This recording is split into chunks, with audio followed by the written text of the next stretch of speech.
In 1716, France was bankrupt, but a man named John Law had a solution. Law wasn't a banker, he was a professional gambler and a convicted murderer on the run from the British gallows.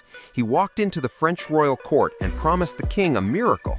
He could turn paper into gold. At the time, money was heavy gold and silver. It was hard to move and limited in supply. Law convinced the king to let him open a bank that issued paper notes. He argued that money wasn't gold, it was the credit that circulates.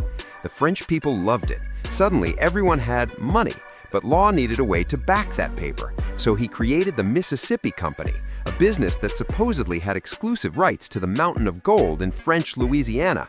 The gold mines were actually just mosquito-infested swamps, but Law was a master of marketing. He pumped the stock with fake reports of endless riches. The stock price went from 500 livres to 10,000 livres in months. Peasants became millionaires overnight. People were selling their family estates and their jewels just to buy a single share. This was the birth of the word millionaire. Law was now the richest and most powerful man in Europe. The problem? It was a house of cards. In 1720, a wealthy nobleman decided to cash out.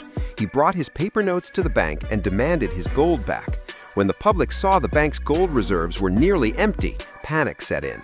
In days, the paper was worthless. People realized they had traded their houses and lives for shares in a swamp.